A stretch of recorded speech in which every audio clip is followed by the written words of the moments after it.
Saludos y bienvenidos de nuevo a mi canal de análisis, comentario de geopolítica y el acontecer internacional, que por supuesto es algo de suma importancia en estos días, ya que estamos viviendo momentos históricos y momentos de cambio histórico que afectarán a la vida de todos nosotros. Estando donde estemos, estemos enterados o no estemos enterados, estemos bien enterados o mal enterados, nos van a afectar. Pero es mejor estar bien enterado para saber cómo uno prepararse ante las circunstancias que estar perdido por allí en los cerros de Úbeda. Como les hablé en el video anterior, voy sobre el tema del plan de paz en Gaza. Pues creo que los vaticinios que hice y las predicciones resultaron casi idénticas y tal cual. Quizás yo le di un poquito más de tiempo, que iba a coger un poquito más de tiempo esto en manifestarse, pero no, yo mencioné que tan pronto se entregaran los rehenes, seguramente Israel violaría el acuerdo de paz y comenzaría otra vez los ataques y él violaría el alto al fuego. Y pues así ha sido, mucho más rápido de lo que pensé. Eh, Israel, pues Israel nunca pensó cumplir este acuerdo de paz, esto es evidente. De hecho, como les dije en el video anterior, el mismo Netanyahu, el mismo día, a horas de haber anunciado este acuerdo en Washington, fue allá a la televisión israelí a decirles en hebreo, ay, no se preocupen, no se preocupen, que esto no va, este acuerdo de paz no va. Así es que pues, en ese sentido sabemos que Israel nunca tuvo la intención de cumplirlo. Se han agarrado del tema de los rehenes muertos, de los cadáveres de los rehenes. Eh, Hamas, como parte de las prenegociaciones de este acuerdo de paz, Hamas indicó, y eso está por ahí por la prensa, lo pueden buscar, lo pueden leer, Hamas indicó que muchos de estos cadáveres se encontraban debajo de los escombros de los edificios que habían destruido la aviación israelí en sus bombardeos y que por supuesto todos los cadáveres habían sido ocasionados por bombardeos israelíes. Así que era muy difícil rescatar esos cadáveres, pues se necesitaba equipo pesado para mover los escombros y poder llegar a ellos. Así es que eso no iba a poder ser. Eso quedó acordado, eso quedó por Estados Unidos y y por las partes negociantes de que eso era así y que eso estaba entendido. Pues de eso es que se ha agarrado Israel para comenzar otra vez a violar el alto al fuego, cerrar el cruce de Rafa y limitar el ingreso de ayuda y de comida y de alimentos a la franja de Gaza. Se han valido también ahora de la excusa también de el desarme de Hamas, que es uno de los puntos del plan de 20 puntos, pero que sin duda alguna no ha sido negociado. No se puede pretender que Hamas rinda sus armas a Israel o a los Estados Unidos. Solamente se puede pretender que rindan sus armas a un Estado palestino futuro. Pero eso todavía está, que eso ni se habla. Eso ni siquiera se menciona aquí en este plan de paz. Así es que pues la idea de que Hamas vaya a rendir sus armas es básicamente una ilusión y una fantasía y pura propaganda para tratar de violar el acuerdo de paz. Eh, Como les dije, ya Israel cerró el cruce de Rafa, básicamente solamente está dejando entrar 300 camiones de 600 que se supone que entren al día. Solamente la mitad puede entrar. Ni palabra del Estado palestino. Eh, Todo sigue siendo un parte de los pasos que irá dando Israel en su camino hacia lo que pretenden hacer, que es pues el gran proyecto del sionismo, que es la gran Israel. Eh, Desde el río Jordán hasta el río Nilo, imagínense. Esa es la gran Israel y mucho más. Así es que pues esa es la situación allí. Creo que todavía continúan los preparativos para un encontronazo militar con Irán que ocurrirá en las próximas semanas o no creo que pase no creo que sean varios meses de espera todavía. Creo que Israel tiene que movilizarse y comenzar lo antes posible, ya que las condiciones del tiempo en Irán van a cambiar prontamente. Y a la aviación israelí es una aviación también, no se vayan a creer que es la mejor aviación del mundo. Y pues también las condiciones del tiempo le afectan a sus operativos. Así es que pues esa es la situación ahora mismo, ya veremos qué ocurre. Para mí que la violación de este acuerdo de paz por parte de Israel pone a Trump en una posición tan bochornosa y en una posición tan débil y de tan poca palabra y de tan poca importancia lo que es el significado de sus acciones, que básicamente lo va haciendo un lame duck en términos reales, un presidente sin ningún tipo de poder. Así es que pues ya veremos lo que ocurre aquí. Eh, Sin embargo, para mí que lo que más está candente en estos momentos y lo que es más peligroso todavía sigue siendo la guerra en Ucrania y el tema de los Tomahawks. Eh, en cuanto a esto, pues quisiera decirle a aquellos que todavía están con las ideas de que las cosas que dice Trump sobre la situación de Rusia son ciertas o que todavía creen en la falsa idea de que Ucrania está ganando esta guerra o que piensan que es cierto que en Rusia no hay gasolina en los puestos de gasolina, que hay una crisis de petróleo y de gasolina, o que piensan que la economía rusa está a punto de colapsarse, o los que piensan, por ejemplo, que todo esto que está ocurriendo son los deseos imperialistas de Putin de rescatar el viejo imperio soviético, o el viejo imperio ruso, o el deseo de quedarse con toda Europa.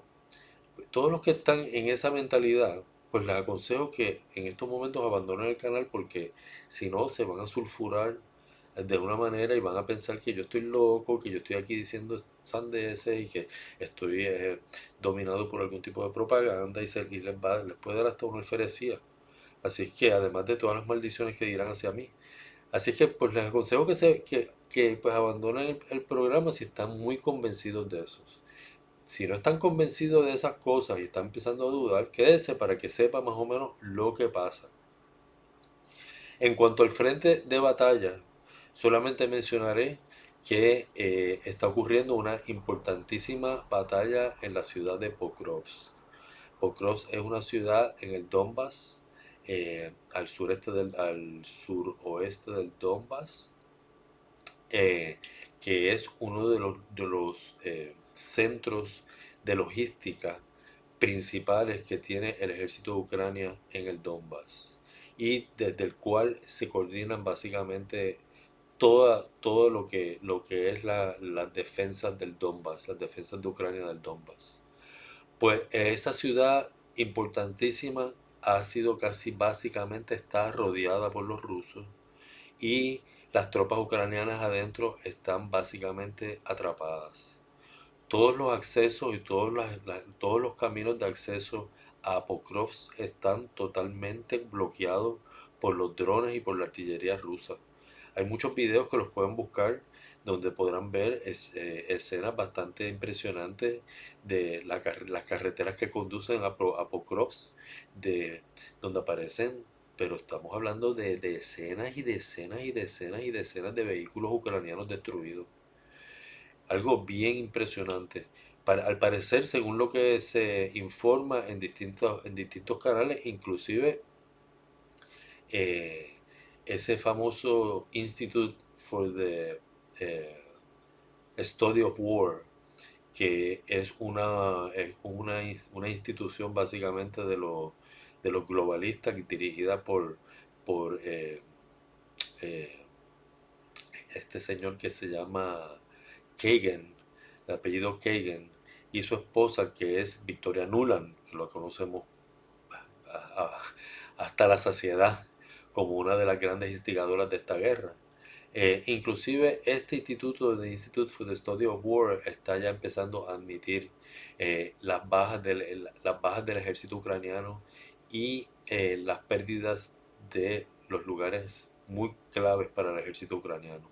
Todavía no está publicando la realidad de la cosa, pero está comenzando a dar indicios. Así es que, según se dice y según se informa, hay gran cantidad de tropas atrapadas en Pokrovsk que solamente pueden escapar básicamente por los campos, a pie, quizás de noche, cuando no está tan fuerte la actividad de los drones rusos, aunque ya es sabido que los rusos tienen drones que tienen vista nocturna. Así es que pues eso no creo que sea tampoco un problema, sí un problema para los ucranianos cuando tratan de escapar. Así es que a menos que se dé la orden de rendición o de escape, básicamente esas tropas están allí atrapadas. Pero ese no es el único lugar. Un poco más al norte, en la ciudad de Kupiansk, también allí hay dos calderos. Hay dos situaciones en las cuales las tropas ucranianas están atrapadas, tanto en gran parte, en una parte de la ciudad de Kupiansk, como al este del río Oskol, donde hay un gran contingente de tropas ucranianas que no pueden cruzar el río y que están rodeadas totalmente por las tropas rusas. Estamos hablando de 5.000 o 6.000 tropas allí al este del río Oskol. En Pokrov se habla todavía pueden haber que queden cerca de quizás 3.000 o 4.000 tropas allí. En Kupiansk no estoy seguro cuántas están en la ciudad misma que están rodeadas. No creo que sean tan numerosas, pero es la primera vez en que vemos que hay varios calderos ocurriendo, que los rusos tienen rodeados a varios grupos del ejército ucraniano a la misma vez. Esto habían ocurrido calderos antes, pero uno a la vez. Ahora están ocurriendo ya varios a la misma vez, en la medida que el ejército de la Federación Rusa avanza en todos los puntos de la línea del frente. De hecho, al norte de Pokrovsk hubo unos intentos de los ucranianos de contraofensiva en una especie de saliente de las tropas del ejército ruso hacia el norte, que intentaron atacarlas por los flancos. Eh, eso lo anunciaron por la prensa ucraniana como que aquello era, olvídate, el triunfo de las tropas ucranianas, el principio de la derrota de los rusos, de la reversa, de poner a los rusos a caminar hacia Moscú. Bueno, hablaron mil cosas. Todo eso resultó ser falso por completo. Todas las contraofensivas ucranianas fueron derrotadas al norte de Pokrovsk y ahora mismo están las tropas rusas avanzando hacia ambos lados del saliente. Así es que pues nada de lo que se le puede estar diciendo al público acá en Occidente sobre que Ucrania está ganando la guerra. De hecho, en estos días escuché a el señor Mark Rutte, que es el jefe de la OTAN, decir descaradamente que que Ucrania estaba sí ganando la guerra, solo que el frente se estaba moviendo en dirección contraria. Imagínense esas sandeces, dicen ellos, con la cara de lechuga fresca, como que, pues, subestimando a todas las poblaciones del mundo, sobre todo a las propias, las europeas y las de Estados Unidos. Eso en cuanto al frente de guerra.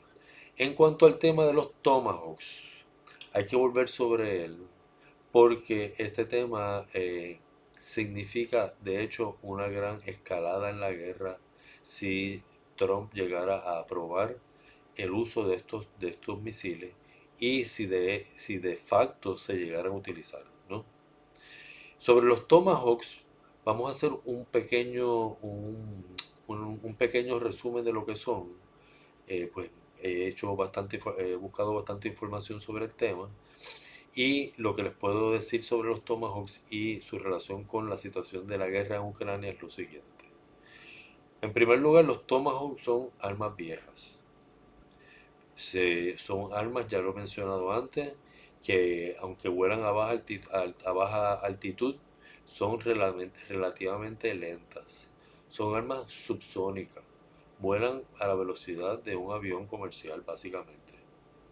Es decir, pues que no es lo último en la avenida, lo último en la cohetería, ni en la tecnología de los misiles.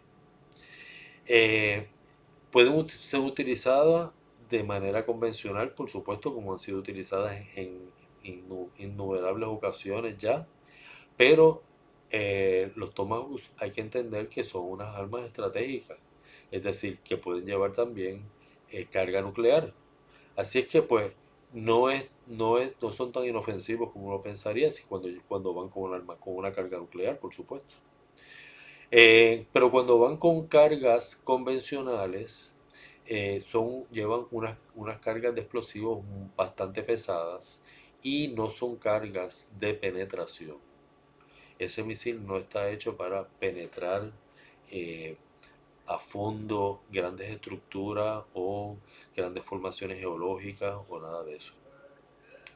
Eh, de hecho, para que ustedes más o menos vean la cantidad de daño que puedan hacer estos misiles eh, con cargas explosivas convencionales, en el 2017 Estados Unidos mismo informó que había lanzado 57 Tomahawks contra una base militar en Siria, era un aeropuerto, contra un aeropuerto en Siria. 57 Tomahawks. 7 horas después, ese aeropuerto está otra vez funcionando. Algunos estiman que para que un ataque de Tomahawks pueda ser verdaderamente efectivo y hacer el daño necesario, hay que enviar por lo menos 100 Tomahawks a la misma vez para que la carga explosiva y la que llevan, que aunque es pesada, no es una carga de gran penetración, pues para que la suma de las cargas pueda tener el efecto necesario. Hay que entender que los sistemas antiaéreos rusos de largo alcance, como los S-300, los S-400 o los S-500 que están saliendo ahora nuevos y que están entrando ya en línea de producción, de hecho ya están poniéndose, ya están siendo utilizados en Rusia. Estos sistemas no están hechos para tumbar los Tomahawks. Los que están hechos para tumbar los Tomahawks son los sistemas de corto alcance de las fuerzas antiaéreas, de los sistemas antiaéreos rusos, que dicho sea de paso, son los mejores del mundo. Eso está comprobado, eso está requete sabido por todos los conocedores de estos temas. Yo he hecho la investigación sobre el tema y he sabido que los sistemas antiaéreos rusos son sin duda alguna los mejores del mundo. Pues los sistemas de corto alcance, lo que se llaman los Pantsir, los Torets y los S-350, esos sí están diseñados para misiles tipo los Tomahawk. Sobre todo los S-350. Son unos cohetes más pequeños diseñados para eh, eh, pues, vehículos que vayan volando, ya sea aviones o misiles, a baja altura. También los Pantsir, que son una combinación de misiles pequeños y metralletas, también son muy efectivos para tumbar este tipo de misiles. De hecho, también el MiG-31, que es un avión, fue casi fue diseñado para atacar este tipo de misiles. Con los misiles aire-aire que ellos tienen, que diseñados para los MiG-31. Así es que, pues, eh, en términos de la capacidad de los rusos para tumbar los Tomahawks y para derribarlos, pues los sistemas antiaéreos rusos están más que preparados para atender este tema. Por supuesto, alguno que otro pasará, porque pues si se envían pues en grandes cantidades, pues hay que ver hasta qué punto las defensas pues pueden compensar esas cantidades. Pero en general debe señalarse que tampoco Estados Unidos tiene grandes cantidades de estos misiles.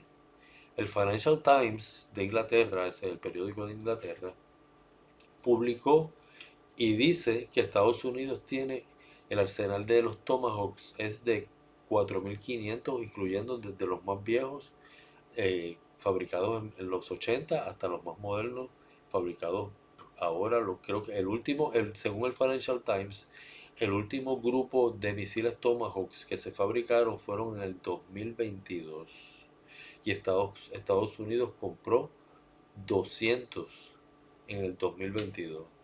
Y de esos 200, ya 120 se han usado.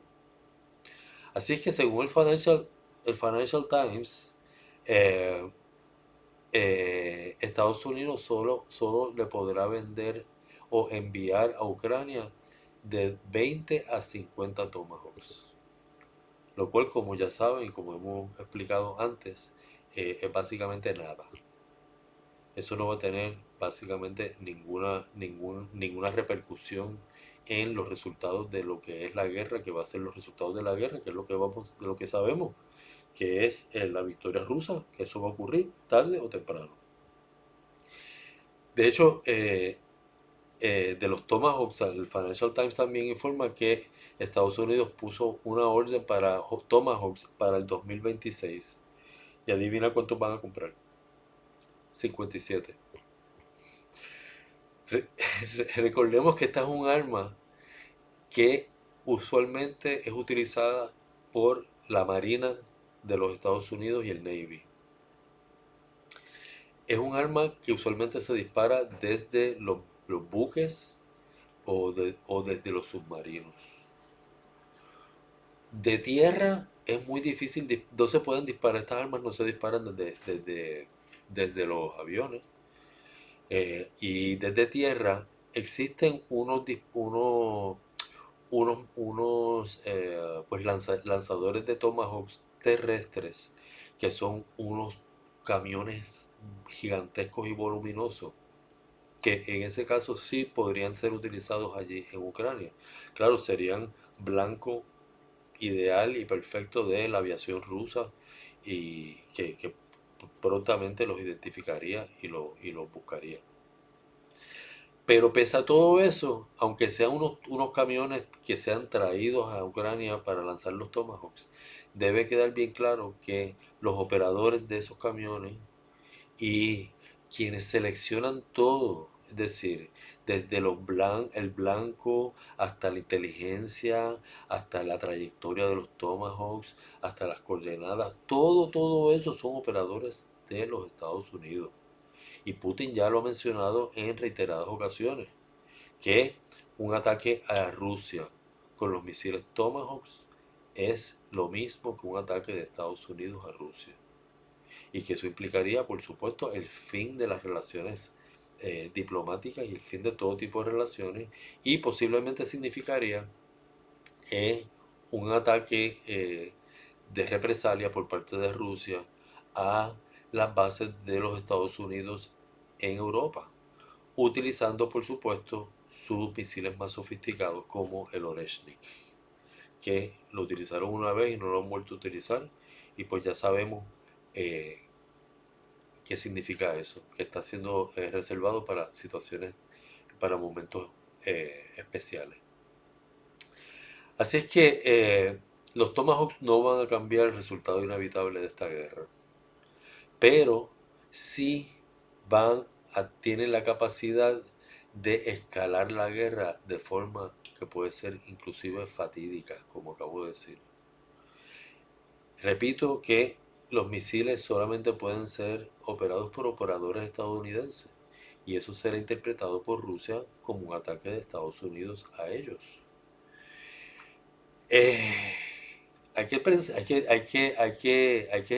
subrayar aquí que el peligro mayor también radica en que el hecho de que los Tomahawk sean misiles estratégicos podría también activar la doctrina nuclear rusa, Y eso es básicamente jugar con fuego, eso es básicamente el fin de los tiempos. Recuerden que cuando viene un ataque de Tomahawks hacia Rusia, que son misiles estratégicos, Rusia no tiene la manera de saber si lo que va en ese Tomahawk es un arma convencional o es un arma nuclear. Y dentro de la doctrina nuclear de ellos, podría todo comenzar. Así es que estamos verdaderamente en una situación que hay que cuestionarse si eh, vale la pena el riesgo político que significaría enviar estos misiles a Ucrania por su valor militar, que es básicamente nulo en esta guerra. Eh, Todo está por verse.